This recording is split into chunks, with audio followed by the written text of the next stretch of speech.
Sandra León, bienvenida. ¿Qué tal? Muy buenas noches, Carlos. Bueno, pues la última hora informativa sigue pasando por Huelva, donde esta tarde ha tenido lugar el funeral en memoria de las 45 víctimas del accidente de Adamuz. Sí, un funeral organizado por el Obispado que finalmente se ha celebrado en el pabellón Carolina Marín al entender que la catedral se iba a quedar pequeña, como así ha sido, y que ha estado presidido por los reyes, don Felipe y doña Leticia, que han sido recibidos entre aplausos y gritos de ¡Viva el Rey! Los 336 familiares de las víctimas mortales que han querido estar presentes en este homenaje han ocupado un lugar preferente en la pista del Palacio de Deportes en una emotiva ceremonia a la que se estima que han acudido 4.350 personas. El momento más emotivo, sin lugar a dudas, el discurso de Liliana Sáenz, hija de Natividad, la abuela que falleció en el accidente de Adamuz cuando volvía de pasar el fin de semana en Madrid, a donde había acudido con sus nietos a ver el Rey León. Somos las 45 familias que han aprendido con demasiada crueldad que la llamada que no se hace se queda sin hacer. Y el beso que no damos es el que más recordamos. Somos las 45 familias que cambiarían todo el oro de este mundo, que ahora no vale nada, por poder mover las agujas del reloj tan solo 20 segundos. Y también somos las 45 familias que lucharán por saber la verdad, porque solo la verdad nos ayudará a curar esta herida que nunca cerrará. Sabremos la verdad. Lucharemos para que nunca haya otro tren. Un emotivo discurso en el que también ha denunciado la lentitud de las autoridades a la hora de facilitar información, que ha sido recibido con una larguísima ovación por parte del público y de los políticos allí presentes, a los que también ha dado las gracias Liliana, incluso a los que vienen simplemente por agenda, ha dicho. Pero ojo, porque también ha agradecido que se haya organizado este funeral religioso e independiente del que pretendía hacer el Gobierno y que finalmente tuvo que ser suspendido por el plantón precisamente de las víctimas. Gracias a nuestra diócesis por este funeral. El único funeral que cabía en esta despedida, pues la única presidencia que queremos a nuestro lado es la del Dios que hoy aquí se ha hecho presente en el pan y el vino. El gran ausente, al igual que en ese pleno del Senado, del que luego hablaremos, ha sido Pedro Sánchez. En su lugar han acudido en representación del Ejecutivo los ministros María Jesús Montero, Luis Planas y Ángel Víctor Torres, que han llegado a las 6 en punto, cuando ya todos los asistentes estaban sentados y han entrado por una puerta diferente a la que han utilizado, Carlos, los Reyes o los representantes del Partido Popular, Juanma Moreno y Alberto Núñez Feijóo, para evitar posibles gritos o abucheos. Pues nada, versión Galgo de Paiporta 3.0. Por cierto, que las imágenes son muy representativas porque en el momento en el que se han tenido que levantar ya no estaban en formación de protocolo, por decirlo de alguna manera, se les veía a los tres juntos, hombro con hombro, pegadísimos, que dice, chicos, si no os van a hacer nada, ¿eh? Si de hecho los que habéis hecho algo a los demás habéis sido vosotros, ¿eh? Que a vosotros nadie os va a hacer nada. Ahora, veremos cómo acaba esta historia, porque claro, ya con Pedro Sánchez ausente, Óscar Puente ausente, Óscar Puente en versión chulo total en el pleno del Senado, no lo sé.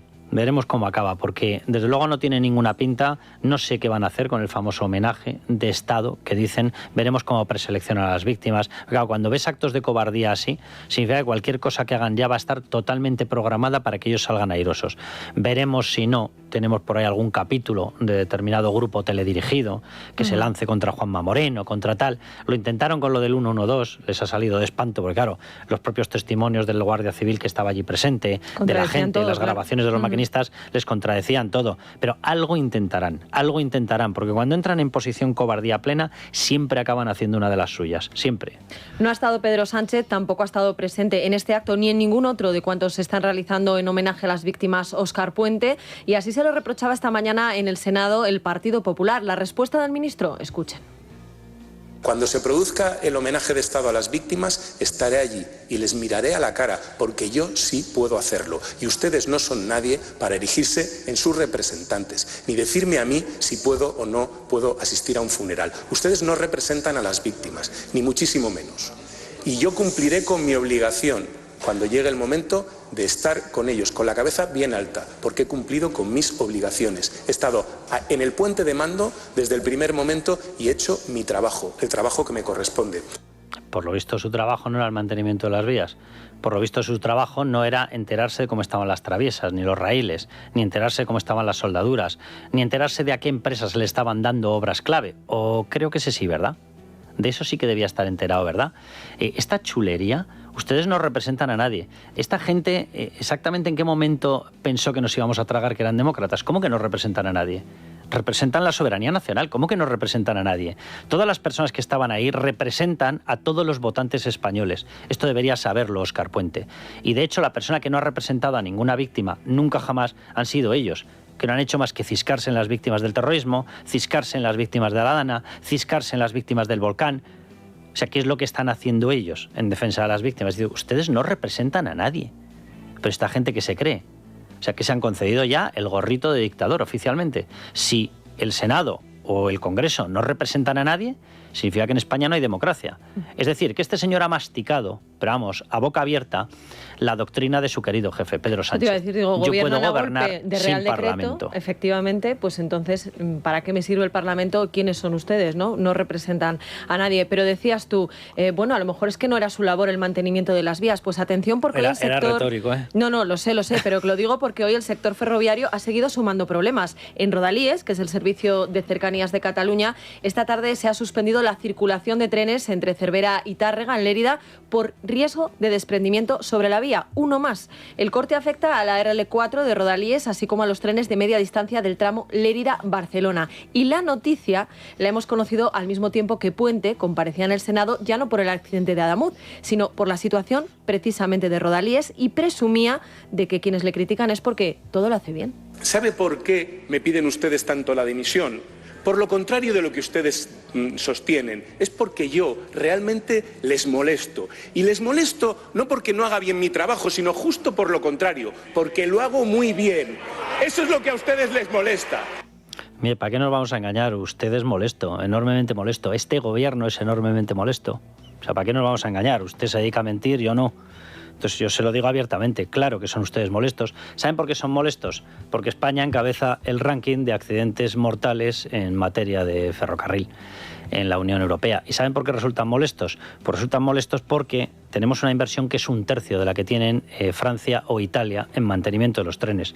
¿Y saben por qué resultan ustedes molestos? Pues resultan molestos, entre otras cosas, porque se dedican a saquear a la población con más de 100 subidas de impuestos. Y resultan molestos porque están destrozando la integridad de España y la unión de España, haciendo regalos permanentes a los golpistas. Y resultan molestos, ya lo creo que sí resultan molestos, porque pactan con proetarras y con etarras. Claro que resultan molestos. Y resultan molestos porque pisotean nuestro Código Penal y regalan amnistías, indultos, y pisotean a toda la población y les retiran necesidades de inversión a todas las comunidades autónomas para regalárselas a sus amigos golpistas. Claro que resultan ustedes molestos. Y resultan molestos porque resulta que España, teniendo la extracción de impuestos, el robo de impuestos al que nos están sometiendo, está en estos momentos como nada más y nada menos que el segundo país en pobreza infantil, el tercer país en pobreza relativa, el quinto país en pobreza absoluta y el segundo país en personas que no pueden cogerse ni una semana de vacaciones. Claro que resultan ustedes molestos y con toda la razón se lo decimos.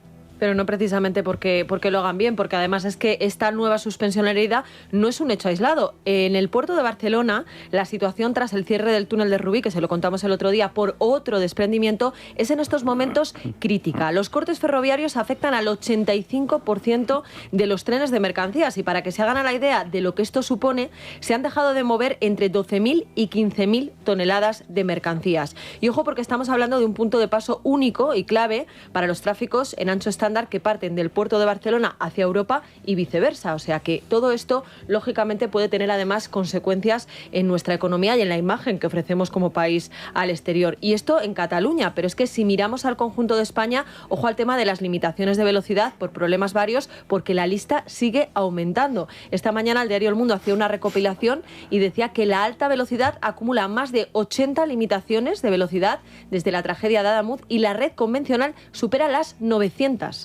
900 limitaciones de velocidad. Bueno, luego de todas formas ampliaremos esta información.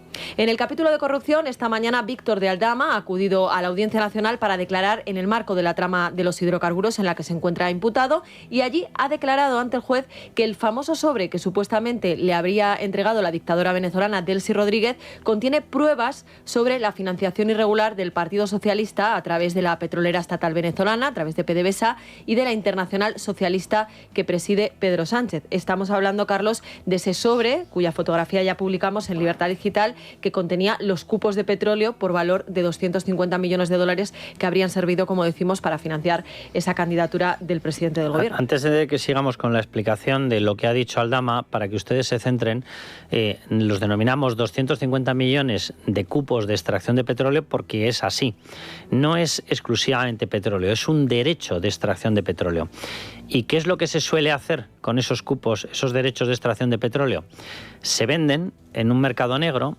Con ellos se compran determinados alimentos de los que van a ser entregados a la población venezolana y a su vez esos alimentos que se retiran del circuito de asistencia a la gente pobre.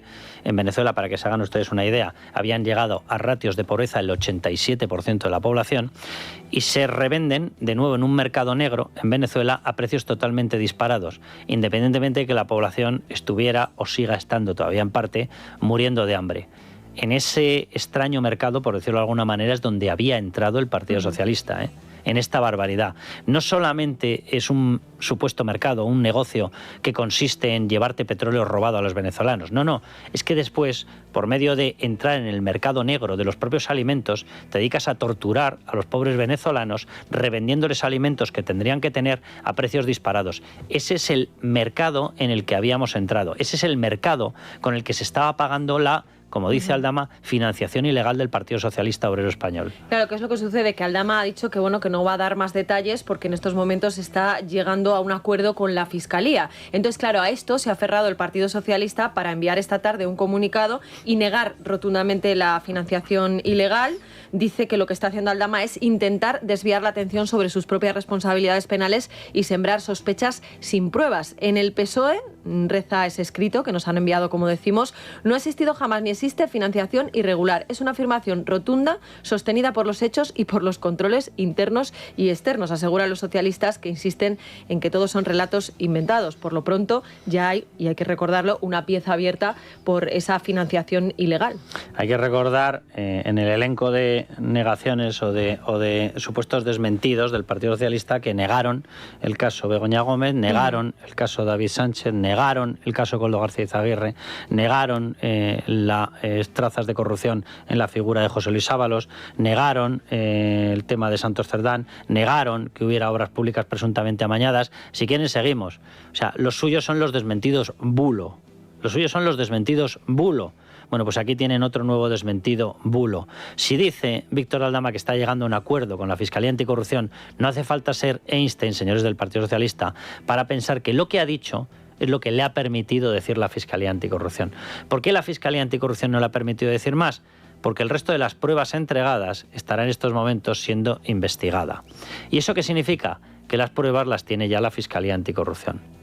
Veremos dónde acaba, pero de momento ya les digo que evidentemente entre jueces hablan. No es gente especialmente tonta, sino todo lo contrario, tiene información, tiene acceso a las fuentes de investigación y, que yo sepa, ¿verdad, señores del Partido Socialista? Hay una pieza separada por financiación del Partido Socialista en la Audiencia Nacional, ¿verdad? De todas formas, es curioso porque en ese comunicado hacen referencia a esta parte, pero de lo que no dice nada es de lo otro que ha dicho Víctor de Aldama hoy ante el juez, porque allí lo que ha hecho es acusar a Ángel Víctor Torres de tener mucho interés en la creación de un depósito fiscal en Canarias, algo que ya puso sobre la mesa hace meses Carmen Pano, la empresaria que llevó los 90.000 euros en bolsas a Ferraz, que desveló que Aldama y el ministro habían negociado traer combustible de Venezuela, República Dominicana, Rusia, Georgia. Depósito fiscal es fiscal. Lo remarco porque alguno lo mismo se ha perdido por el camino. ¿Y fiscal es competencia de? ¿Hacienda? Vale. ¿María Jesús? ¿Montero? Vale. Alias Chiqui, ¿no? Sí. Vale, muy bien. ¿Se puede crear un depósito fiscal en España sin que se entere María Jesús Montero? Negativo, ¿verdad? Y si el que lo hace o el que lo intenta es otro, en estos momentos ministro, y en ese momento presidente de comunidad autónoma, ¿es posible? Y si encima está relacionado con traer unos barcos que me han dicho que pequeños no son, se llaman petroleros, ¿vale? Un petrolero no es una chalupa, ¿vale? Un petrolero no es una barca hinchable. Un petrolero no entra en España sin control. Vale, bien, lo digo por aclararnos. Todo esto no tenía conocimiento María Jesús Montero, ¿verdad? Claro, claro. Bueno, pues como nos vamos a ir a la tertulia, déjame que simplemente te dé 3 titulares más. El primero de ellos tiene que ver con José Luis Ábalos, porque ayer les contábamos que había renunciado a su acta de diputado y hoy nos hemos enterado de que es que se jubila. ¿Esto qué significa? Pues que a partir de ahora pues va a poder acogerse a la pensión máxima, que rondaría los 47.000 euros brutos al año. Siempre se queja de que no tiene dinero, no tenía dinero para pagar a los abogados. Bueno, pues ahora va a tener este dinero. Digo que se queja de que no tiene dinero, a lo mejor el problema es que lo tiene en B, no en A, ¿no? En A es verdad que cuando entró en prisión le quitaron el sueldo y se quedó, por tanto, sin ingresos. Pero bueno, tenemos todo ese presunto dinero de las mordidas que en algún sitio digo yo que estará, ¿no? El pensionista Ábalos. O sea que ahora, cada vez que haya una actualización de las pensiones, se va a beneficiar José Luis Ábalos. Objetivo conseguido, ha dicho hoy en sus redes sociales. Bueno, actualización de las pensiones no tenemos, pero te decía que te quería dar 3 titulares más, y el segundo titular tiene que ver con Yolanda Díaz, con la ministra de Trabajo, que volverá a subir el salario mínimo interprofesional por las bravas y sin contar con los empresarios. Ha llegado a un acuerdo con los sindicatos para aumentar el salario mínimo interprofesional un 3,1% hasta los 1.221 euros mensuales. La patronal COE, que dice, bueno, pues que esto es una barbaridad hacerlo así por las bravas, y que además que las deducciones fiscales que les prometían para intentar atraerles al acuerdo pues son de trileros, ¿no? Que esto es algo que siempre se le achaca al Partido Socialista. Vamos, que deja un último regalo en su historial, Yolanda Díaz, que le sirve pues con un doble motivo, con un doble propósito. Propósito 1, si suena la flauta y consigue sacar un escaño, pues ahí seguirá. Oye, y con esto pues convence a Comisiones Obreras y a UGT, que son las únicas beneficiadas. Aquí no se va a beneficiar ningún trabajador. Básicamente porque si una empresa, imaginen ustedes, disponía de un margen, una pyme, un pequeño taller, un taller de mecánica, una imprenta, disponía de un margen de 1.100 euros para pagar a una persona y le ponen como sueldo mínimo 1.221, lo que ocurre es que ese trabajador no entra en la empresa. Es decir, ese potencial trabajador pierde el empleo que iba a haber tenido. Por tanto, aquí no se beneficia a ningún trabajador. Aquí lo importante sería que los trabajadores entraran, aunque sea con algo menos, que la empresa pudiera mantenerlos, que pudiera multiplicar el empleo y que pudiera tener margen para subir los sueldos paso a paso, que es justo lo contrario de lo que está ocurriendo en España. Bien, pero ella hace un regalo a Comisiones y a UGT, que están muy calladitos. Y digo que es un doble regalo. Oye, si le sirve políticamente para apuntalar su diputado, su cargo de diputado, lo que sea, pues perfecto. Y si no, como es regalado determinadas prebendas a Comisiones y a UGT, ya me rescatarán. Que a fin de cuentas Yolanda Díaz, donde comenzó, fue en Comisiones Obreras, bien enchufada por su tío y bien enchufada por su padre. Bueno, y un último apunte que a mí me parece, Carlos, un auténtico escándalo. El gobierno vasco ha admitido esta tarde que administró otras 2 vacunas caducadas a un total de 78 personas. 78 personas que se suman a las 253 del otro día, de las cuales la mayoría eran bebés. Y ojo, porque la Fiscalía del País Vasco ya ha abierto una investigación por un presunto delito contra la salud pública. Estos son los de PNV, ¿verdad? Sí. Bien, los de PNV, que dicen que son unos grandes gestores. Ya, gestores de lo que roban al resto de comunidades autónomas a través del concierto económico. Esta es la única gestión que saben hacer. ¿Qué hubiera pasado si esto hubiera sucedido en la Comunidad de Madrid? Bueno, imagínatelo. Los gritos de Ayuso asesina, manifestaciones, vamos. asesina, huelgas. Por cierto, gobiernan con el Partido Socialista. Eso es. El Partido Socialista... de esto no ha dicho nada. Claro, se tira de los pelos en cuanto pasa algo en una comunidad autónoma del Partido Popular en materia sanitaria, no piensa hacer nada, ahí no dejan de salir vacunas inyectadas a niños, vacunas en mal estado, pero el Partido Socialista bien callado, ¿verdad? Que hay que mantener los apoyos de Pedro Sánchez.